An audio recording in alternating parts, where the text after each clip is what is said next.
Good afternoon, Lisa. Good afternoon, Andrew. It's the 15th of September. It is. Isn't it? It is. Which is significant. Is Partially. Okay. Partially. Yeah. But we are doing... Hold it up, hold it up, hold it up, lovely boy. I was going to say you need more notes than that, don't you? Yeah, I just took the previous page. We're doing Doctor Who and the Ghost Light. And again, it's one of those stories that people sometimes mash the words together and call it Ghost Light. But it's not, it's Ghost Space Light. Like people mash the Sunmakers together, and that's wrong too.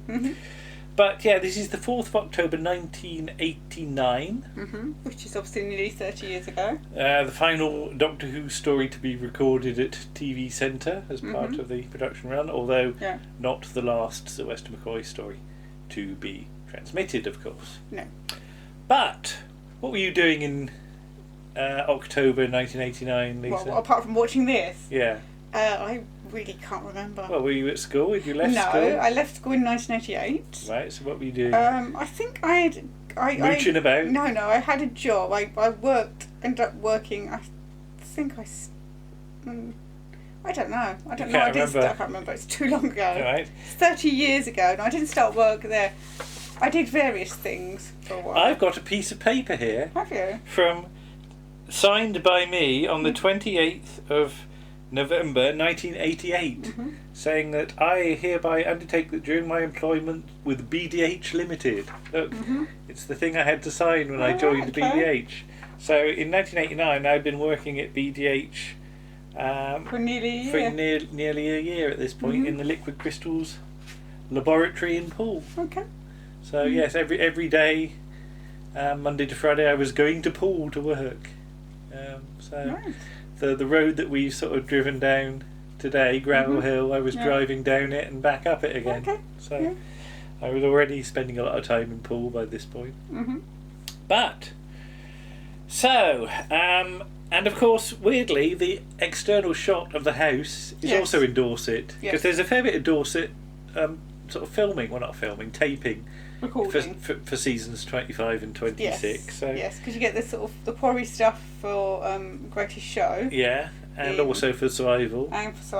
And you get Lulworth Cove for Fenric. In fact, I almost sort of wondered about taking a day off of work to go down and see if I could find any sort of abandoned haemovore claws or something like that. Right. You know, because I didn't know what days they were filming. If I'd have known, I might seriously have thought about going down to see, but in those days it was a bit hard to find out when filming was happening.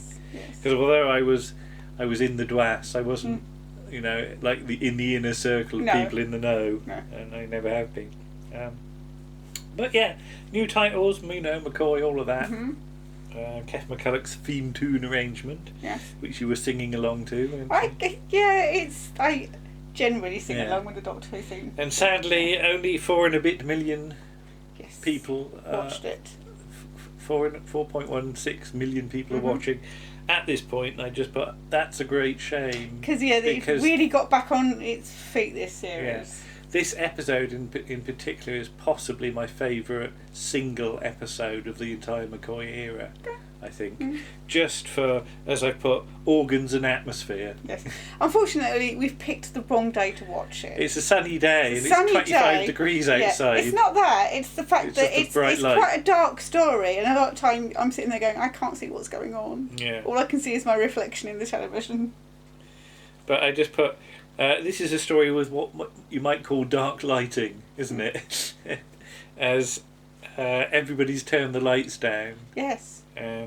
All of a sudden you're in Sapphire and Steel atmosphere territory, aren't you? Yeah. And I always thought that Doctor Who in the 80s could have benefited from doing a lot more stories like this. Make it weird and turn the lights down, and don't go for sort of action stories, because you can never really pull them off. But go for weird stuff like this. And I've always said Davison's Doctor could have done with some more stories like this. So I would say that in the action type of stories, that the Curse of Fenric does work well. Oh, that one does, but I'm thinking about things like Attack of the Cybermen, where you get the feeling you've seen it all before, you know. Yeah, that's a bit more generic, isn't it? Yeah. So. And I just put lovely staircase, great set, as, you know, all that wood panelling. And, And that's a brilliant staircase. And Sir Arnold! Yay! And you know how much of a fan I am of Sir Arnold. I do. So the fact that he was in Doctor Who. And again, this is another of these stories with a fantastic cast. I mean, just we'll get to them as we go through. 3 episodes, and it's got a lot of really sort of heavyweight people in it. One of which is Sylvia Sims in what is an astonishingly small part. Yeah, really. But she gets to do some good stuff. Yeah, and I like the line about the interminable journey from Oxford. I don't know how interminable a journey it would have been then. This is 1880s, isn't it? Yeah. So. I don't know. It's not that bad a journey. We've done it from London on a... It depends whether he's done it by train or carriage. Mind you, we used to go from Basingstoke, didn't we? So we didn't need to go to London. Because this is Perivale, as we find out later. Mm-hmm. Do you know Perivale particularly? Not that well, no. I've been up the hill there. You've been up the hill, And gone back down again. But even just things like the rocking horse, just the set dressing and the fact that the rocking horse's eyes glow and... But again, as Crampwell says in his excellent book, Script Doctor, if you want historical and you want atmosphere, the BBC is very good at that. They can do that. Oh, you said about excellent books. Do you want to wave another excellent book? Oh, yes. This is from Milk Publishing. Is it still available? I'm not sure it is, yeah. But this is their look at the McCoy era. Mr. Matt West is very fond of the McCoy era. Where's the... I like the fact that the bookmark is Happiness Patrol stickers, isn't it? But there's a picture of Nimrod. Who's done that? That's there. That's Robert Hammond, isn't it? No, it's Andy X Cable has done them, hasn't he? Andy Cable. Well, that's probably Robert Hammond. And lots of excellent notes in here. Light is also light, L-I-T-E. Same as light, but with fewer calories. The Daypol light, night light had 2 extra arms and was blue. You don't get this in the production notes. No, you don't. No. Even if they are written by Martin Wiggins. Yeah. You were trying to work out who'd written the production notes, and I had to look it up. But so. They got the production notes. Are they real maids, the ones that come out of the slidey? Well, I don't know. Do they live there? It mentions that in the book. It mentions all these things, although some of it is done humorously. It does mention some good points, like who keeps the maids' clothes clean when they're in the walls? Yeah. So, which is a good point. And but it's a lovely shot when the doors open and they glide out. There are things you don't want to question. No. There are some stories where I would question it, but because I love the atmosphere that this story creates, I don't want to rattle the cage too much with this. No, I mean, I'm not. It's just once it's pointed out, you go, oh yeah. I mean, let's just appreciate for a minute how brave it is to put something as damn weird as this on BBC One at 7:30 at this time slot, and opposite Coronation Street. Yeah, so this is not underestimating the audience at all. No, it's not. Which unfortunately I think makes it a little bit off-putting for some people. I think this story. But when you think about that, it's. And I don't know if I should say anything now, but again, this is in the book, that it's really basically about evolution. Yeah. In some ways. But Sylvester's dark jacket, he loses the hat fairly soon, doesn't he? Because later on you get that scene with him and Ace, and he's got his all floofy hair, and I think that's a really good look for him. And isn't it, looking's one thing. I sometimes quote that. You do. He said it and I went, oh, right, yes, I hear that a lot. Hurrah for Redford's Fen Cooper, which is another great performance. Yes. And Michael Cochrane. I mean, Michael Cochrane is such a great actor. And now, as he's got older, he tends to play more villainous parts. Yes. Because he plays a particularly nasty character in some of the Sharp films. And he's also played the vicar in Downton Abbey more recently as well. So, he's still around and still acting, but this time in his life when he was younger, he gets to play more heroic parts. And of course, almost sharing a name with Fenimore Cooper as well, the writer, who was born on the 15th of September. So there's the link. Yes. Hey. What year was it? 1789. 1789. So sort of... Yeah, it's weird, isn't it? It's weird the way it's... Yes, yeah, so the date's right. 200... And it would be 200 years in 1989, so yeah. 230 years ago, gosh. Yeah. Okay. Thing about Ace being barely dressed. She's not that barely dressed, I think it's the shoulders. Shoulders, shoulders. And also, because she's got trousers on, hasn't she? You can see where her legs are. You can see where her legs are. You can almost see her ankles. Because, I mean, and then she dresses in the, like the black, white tie suit, whatever you want to call it. Get me shoulders out. And, to be honest, I'm not entirely sure the dress she wears later is particularly Victorian, but it is very nice. I'm just imagining, like, if Colin Baker's Doctor and Perry from season 22 had landed there, have a heart attack. would have he exploded? Yeah. The thing about the RFC, and Ace comes up with Royal Flying Corps. I'm not sure I would have come up with that as a suggested. So it's one of those things of Ace coming up with really odd dialogue. Yeah. But yeah. And of course, Josiah Samuel Smith, partly named after beer. Yes. So I approve of that.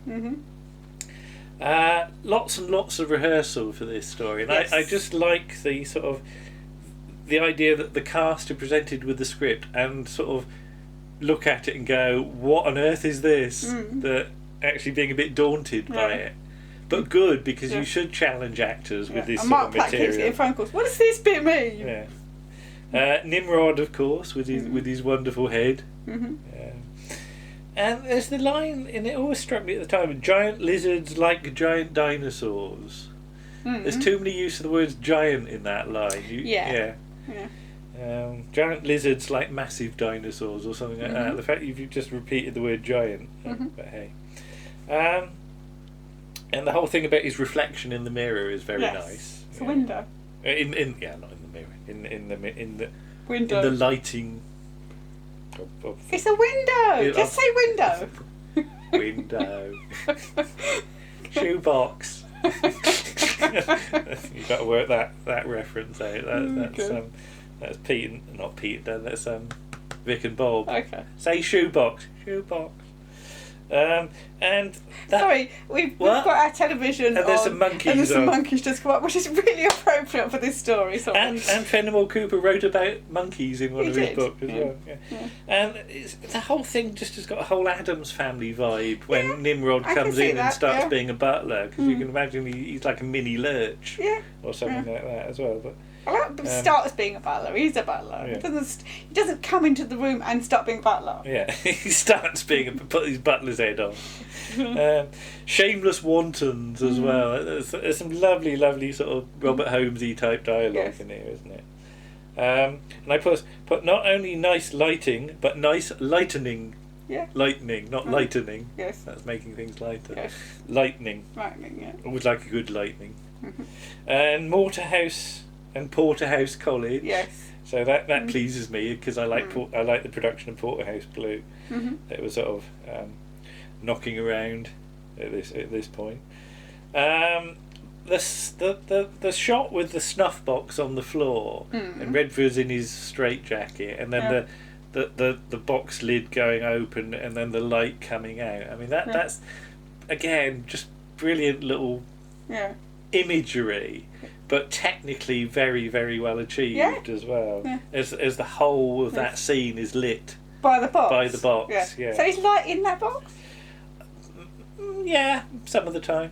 He lives in a shoebox. Shoebox. Right, stop saying shoebox. And I said just bewildering and brave for all this sort of stuff. And I wrote Sapphire and Steel again. And the whole weird stone spaceship design is a much better depiction of alien technology than that cut scene from Battlefield, which has got the spiral staircase with some twinkly lights wrapped around it, and then Ian Hogg, utterly brilliant. He is fantastic. The fact that he's making suggestions to change the script as well. I'd never really seen him as Rockcliffe. I know it was on, but I didn't really know him. No, he's a great actor. We've got some Rockcliffe. We have got all of Rockcliffe's babies on DVD here. And some of that's Dorset, isn't it? Yes. No, that's Rockcliffe's Folly. That's a follow-up. As far as I know, that's not out on DVD. Oh, right. But he's a really good actor, and because he's done Shakespeare and all this sort of thing. You can put that kind of you present him with something a bit obscure like this, and he's happy to get hold of it. Yeah. And he's grasping it with both hands. I mean, just watching the scenes with him and McCoy today, I was thinking, I wish they could have brought him back in in another story, because they play off each other really well. Yeah. They really do. Yeah. And again, I think it's the thing that you give Sylvester a good villain to act against, and he responds to it. Yeah. That's the thing. And I just put best McCoy Aldred scene ever. Sylvester's got mad hair. And then the piano music as That's the Way to the Zoo starts playing. And it's one of those scenes that I absolutely loved. And because I had my VHS recorder now, because I was videoing from season 24 onward, I can guarantee that when I played it back, I'd just rewind that scene and play it again on Picture Search and probably stretch the tape a bit. Because I was hiring my VHS at this point from... the shop in Verwood. I think it was £45 for 3 months. All right. Okay. Yeah. So there you go. But I was working, so I could pay for it. So it was all right. Yeah. And just watching it again, I thought they should have released that as a single. What? That's the Way to the Zoo. That's the Way to the Zoo should have been done as a single, because there was that Greatest Show record that was sort of planned that Mark Ayres was doing, the Greatest Show. Because it's on the DVD, isn't it? As a sort of pop video. Yeah. But I'd love to see sort of Gwendolyn on top of the pops, with her piano and. She's not actually. I know she's not, but she's doing a good mime. How many people are really playing on top of the pops at this point? And then the whole thing about this is a sort of Ace's fears, isn't it? So you have the slight problem that Ghostlight and Fenric are actually the wrong way round in the season. But I don't think it really matters. Well, I don't think it does matter. It's not as bad as Greatest Show. Yeah. And Silver Nemesis, which are the wrong way round, aren't they? Because again, Greatest Show was going to be second, and isn't it that she's wearing the badge that she picks up or something? Isn't it? Yeah. The earring. I forget what it is, but yeah. The lift also is really, really well achieved as a studio effect, and it's a great example of what a bit of wobbly camera work can do. Well, they've got a lift. Yeah, but they've got the hydraulic lift, haven't they? But the camera work. The camera work just really, really sells it. And I love the fact that it's all padded inside as well. It's a properly nice Victorian thing, it's something that's just used to get down from one floor to another, but we'll pad it with velvet just to make it look pretty. And that lovely line, "I'm as human as you are," and you could see that line being used today, couldn't you? It's a very good summation. You could see them doing this story today. Yeah, quite easily. I'd love something like this you to be done again. You could fit any Doctor into this story. I think what was it, Doctor Who and the Woodlice? Doctor Who and the Woodlice. The one with Poirot in. Not. Yeah, Doctor Who and the Woodlice. Okay, right.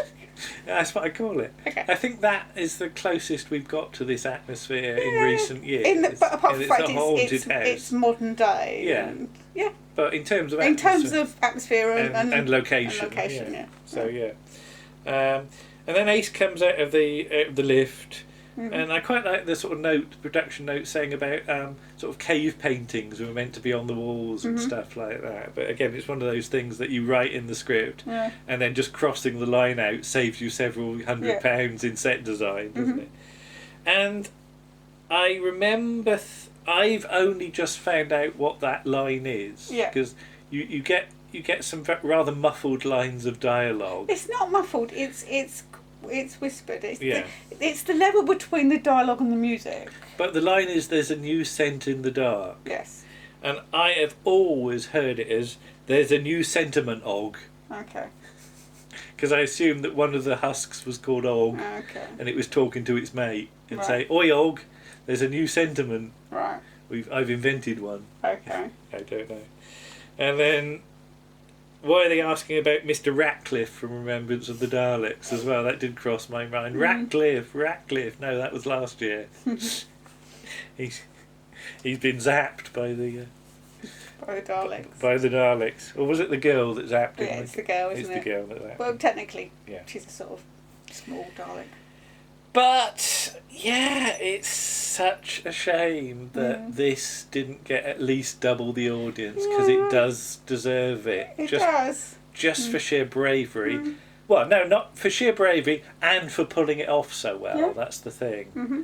And it is that realisation, as you said, that give them historical stories. They can do it really well. And that you know, it just knocks spots off. And wasn't there a review in The Independent or something? I think so, yeah. That really raved about about part one, and I could hardly disagree with that.